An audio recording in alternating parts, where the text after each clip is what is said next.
name is Justin Guariglia, and I grew up in New Jersey in America.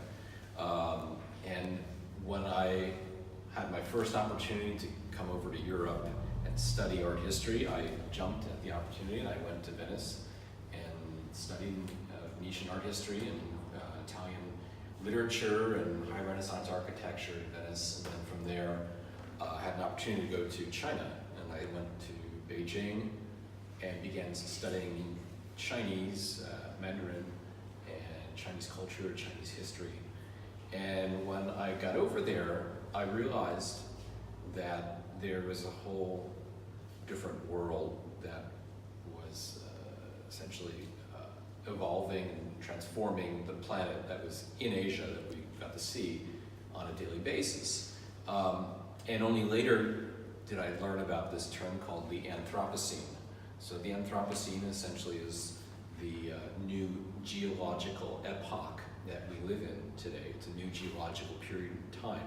And I'm sure most of you have probably not heard of the term, but you may have heard of the Triassic or the Jurassic period, you know, of the dinosaurs. Well, now they named a whole new geological period of time after humans, and that's called the Anthropocene. So living in China, you could actually see, breathe, smell, touch, and feel the Anthropocene because it was everywhere around us. They were burning coal, you know, to power the kind of the revolution that was taking place there. You know, essentially it was capitalism on steroids back in these days, the 1990s, when Deng Xiaoping and a lot of his policies were being pushed forth, and all of China was rising up out of poverty. And to do that, they had to burn a lot of coal. They had to generate a lot of energy.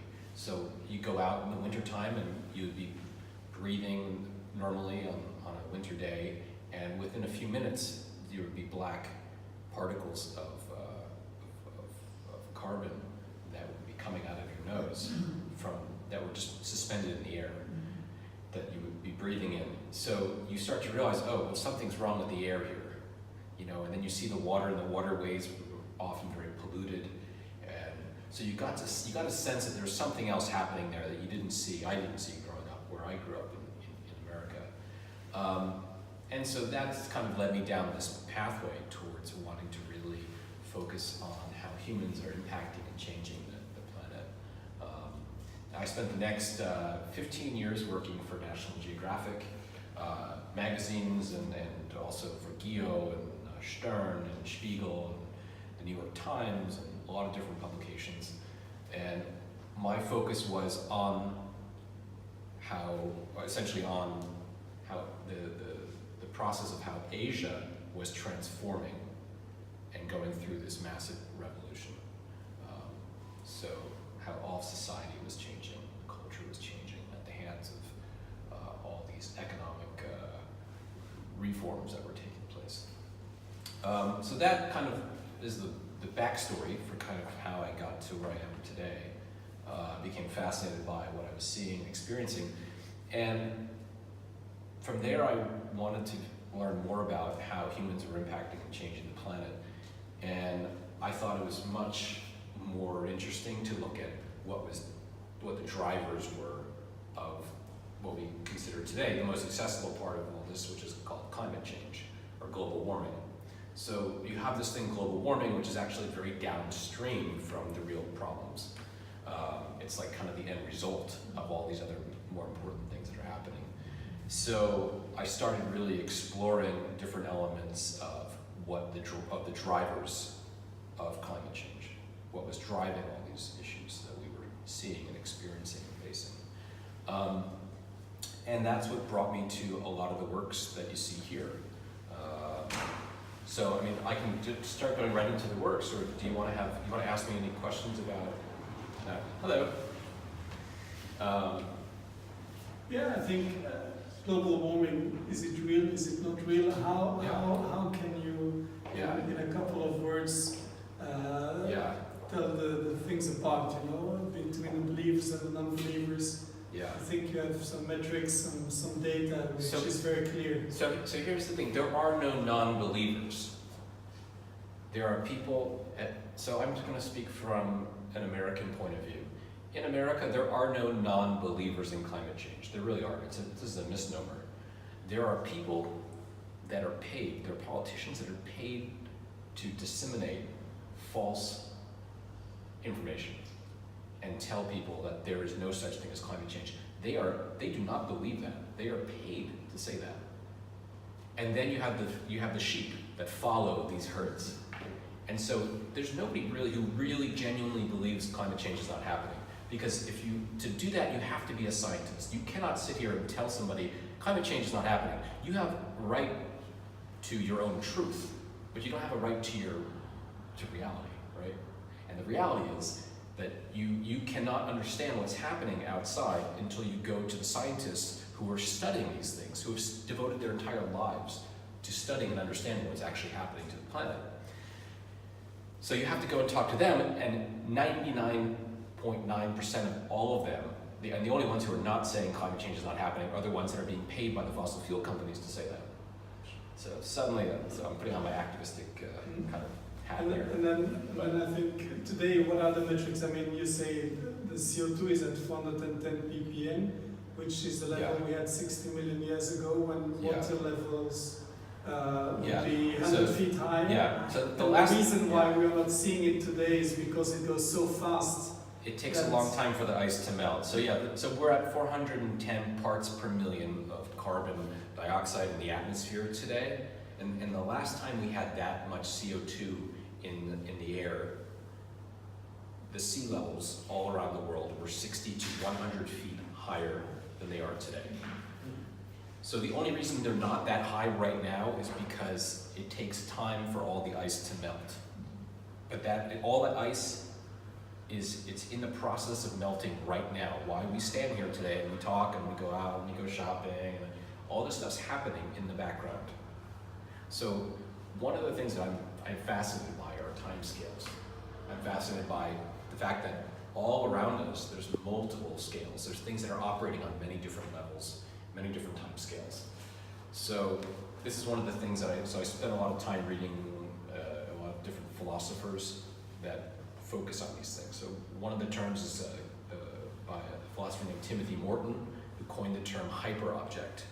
And hyperobjects are things that live in temporal and spatial scales that are non-human.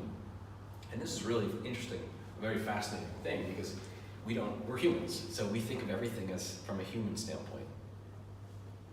And we often don't think about things in non-human, from a non-human position. And the reality is everything around us, almost everything around us, is living in a non-human scale. It lives in a non-human period of time.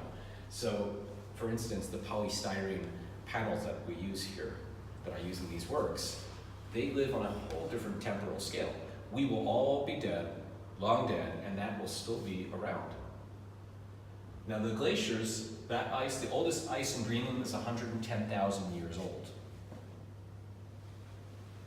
And it's melting, obviously, very quickly right now, and it'll be melted, and these prints will still be around. The artworks will still be, if they're protected, they'll be. Otherwise, they will be floating. They might be floating someplace. Yes, there's a good chance they'll be floating. So, so I got really interested in all these different, scales of time, and it became a really important part of this work.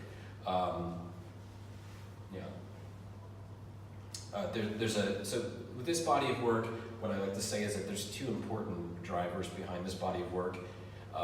One is that the medium is the message. This is a famous philosopher, Canadian philosopher, Marshall McLuhan. This was what titled one of his books. The medium is the message. So the material, the medium being the material here, is the message for these works. But then also, as you see, there's a play on the textures. So you look at it and you see your eyes are being deceived, and they make you think that you see dimensionality, and then you go up close and you go to the side and you see there's no dimensionality actually at all. And that is really one of the uncanny aspects of something like climate change, global warming. These things are happening, but we don't quite understand exactly what we're seeing, what's happening. And if we can go, we want to talk about Kant, the philosopher who used to talk about this notion of phenomena and noumena. And noumena is the thing in and of itself, sans any perception, and then you have the way you perceive that thing. And so humans are always, we're perceiving things, but that perception is not necessarily what is actually existing. And so there's a gap. There's always a gap in our knowledge. And so that's what that's why I play with the textures. How did you get to this? The relief? Yeah, I mean, it's a special program it's a process. Developed or process with this amazing printer you have? No, it's not so much the printer.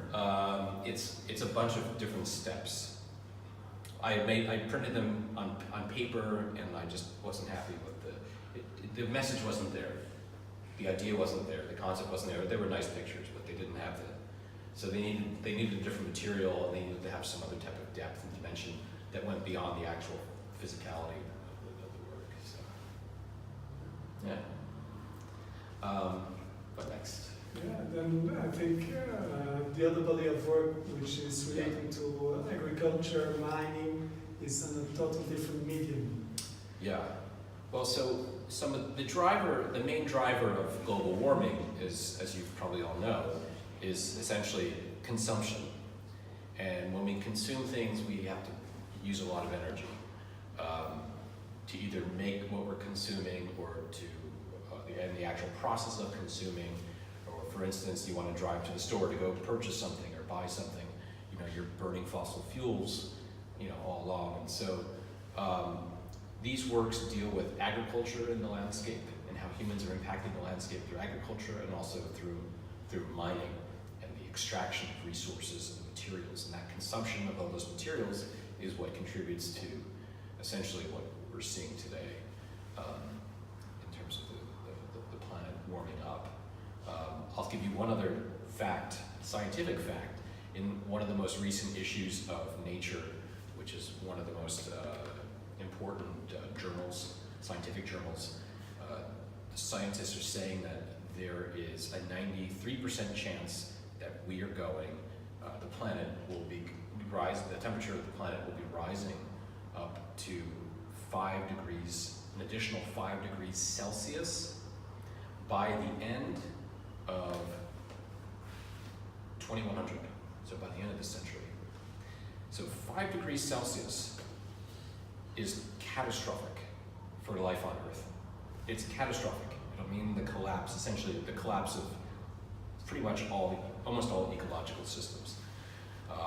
Humans, we evolved in a period of time called the Holocene. So the last 11,700 years is what geologists call the Holocene, which is this very this kind of safe operating space where the climate was perfect. It was the perfect condition for us as humans. But as the temperature rises, and not only us, but everything we need around it, so we need pollinators to pollinate the plants for us to eat and cultivate, and for all the plants growing and everything else. So humans are now actively pushing the planet out of balance, and as we push the planet out of balance, what you're going to see is like a full-on collapse of ecological systems. So many of us, not all of us, but many of us in here are not going to actually see the results of this. But it's going to be the future generations that are going to have to deal with this. And so it's very easy for us to ignore it. It's very convenient for us to kind of sweep it under the rug and not have to pay attention to it. But we are actually actively causing we're going to be causing a tremendous amount of harm for future generations. So there's going to be a lot of suffering. We already have 65 million refugees today. With climate change and global warming and the rise of the seas, that they're projecting over 100 million refugees within the next 20, 30 years. So Europeans moving to Africa, I heard, when it comes to that. Europeans moving to Africa? Well, yes, all the things I read. We lost about 5 degrees in the small ice age, right? Something like that. It wasn't man-made, and it was repaired afterwards. Yeah. So if it's man-made, maybe we can repair. Yeah, so we have to have some type of scientific, there has to be some type of science. Of course, an asteroid can come and strike tomorrow. A volcano could erupt tomorrow or even in the next few minutes and put a plume of smoke up into the air and then reflect some of the sunlight and cool the planet down. There's a lot of different scenarios, but the current scenario, without assuming there's no natural disaster, puts us at this very high. Then there's the permafrost, which is also disappearing, and that one is really So the permafrost. Dead animals, but the viruses are brought back to life, and you have illnesses which have disappeared 6,000 years ago, which suddenly can erupt, and we are not prepared for that. So I've just come from the Arctic Circle. I was 330 miles north of the Arctic Circle 2 weeks ago on a research mission with some scientists. And we were out on the permafrost, studying the permafrost. So they were studying the permafrost, I was observing and taking photographs and learning. And the permafrost is all thawing out right now. And it's called permafrost because it's permanently frozen ground, but now we are defrosting it because as the earth gets warmer, it's heating up the surface of this tundra of the land, and it's leading to essentially a lot of microbial organisms that are coming back to life, because a lot of these microbes they go to sleep when they freeze, and now they're coming back to life, and they're starting the anaerobic process where they're starting to consume, and as they consume, they pump out methane. The off-gassing is methane and a little bit of carbon dioxide. Methane is incredibly potent greenhouse gas, goes up into the atmosphere. It lasts much shorter life than carbon dioxide, but it's much, much more powerful in terms of trapping heat. And so it's this incredible cycle that's taking place. And so what we see is that what the scientists have been teaching me is that these are not linear progressions. These are all exponential progressions. So one thing compounds on another thing, and then next thing you know, here is going to be, you have 3 months now, you haven't been very warm. Maybe next year you may have 4 months or 5 months. It's just going to continue to escalate like this. It's not going to be like this. And because of all these, what they call feedback loops. It's the same with the ice, the way the ice is melting. In the Arctic, the Arctic is warming twice as fast as the rest of the planet, and it's like you think, oh, how is that possible? So I asked the scientists, I said, why is this happening? And they said, well, you have to understand, when the ice melts and the sea ice disappears, what do you have left? You have only the ocean, and the ocean is dark, and the ice is bright white. So the ice reflects all of the sun's rays and shoots it right back up into the atmosphere, right? So the heat, it's not going to heat up as much as the dark ocean. The dark ocean absorbs all the sunlight and heats up. So as a result, it's doubling. It's warming twice as fast in the Arctic region than it is in the rest of the planet. So again, it's another feedback loop. And as that accelerates, the ocean is going to get warmer. More ice is going to melt, and as more ice melts, it absorbs more heat, and everything it's this exponential curve. So we're really actively destroying it. And the reality is, though, the blame is not, you are not guilty. You're really not, none of us are really guilty in this whole process. In reality, who's guilty are the fossil fuel companies, which have known for a very long time what they were doing, and that this was going to lead to the destruction, essentially, of the planet. And so, but this is a whole other, and we get into politics and everything else. So, and if we go home and we recycle, and we go and we separate our paper from our aluminum cans, our Coke bottles, and stuff, it's kind of like being at home watching a game on TV, a football game or something on TV, where you're shouting in front of the TV thinking that what you're going to do is you're going to help change things, but in reality it doesn't. It really doesn't. They're much bigger, more powerful entities that need to really change the way they behave for us to actually have any go back to your work, Yeah. what I was very impressed about is that you really think about the process and about the medium. And you chose those honeycomb panels. They are very light, extremely strong, very durable. And then you, as a photographer, still want to be a painter.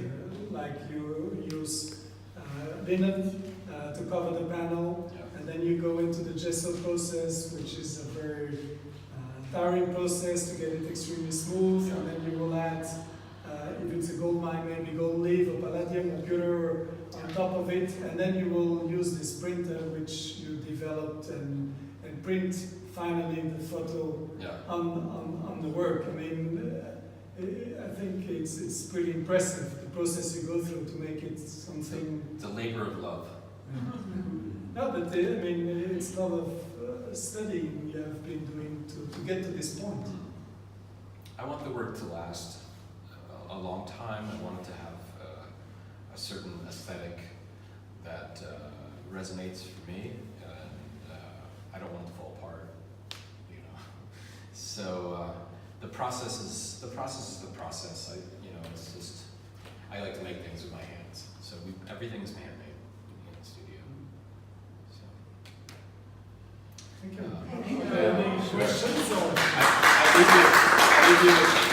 I'll leave you with one more quote, one of my favorite quotes, and that is, in the past, artists' role was to create fiction, right?